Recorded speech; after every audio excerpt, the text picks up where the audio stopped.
Panglima Komando Daerah Militer atau Kodam Iskandar Muda, Maijen TNI Novi Helmi Prasetya, ikut berbela-sungkawa terkait korban pembunuhan Imam Mashkur oleh oknum Pas Pampres beberapa waktu lalu.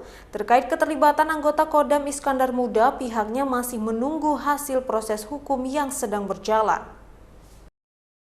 Kodam IM melalui Kepala Penerangan Kodam Iskandar Muda, Kolonel Infantri Irhamni Zainal, turut berbela-sungkawa atas tewasnya Imam Mashkur oleh oknum Pas Pampres.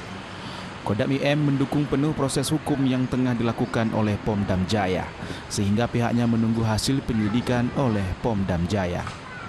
Kolonel Infantri Irhamni Zainal mengatakan, Panglima TNI berpesan bahwa TNI harus menjadi solusi dalam setiap kesulitan rakyat dan pihaknya menunggu hasil penyidikan para pelaku pembunuhan Imam Mashkur oleh Pomdam Jaya.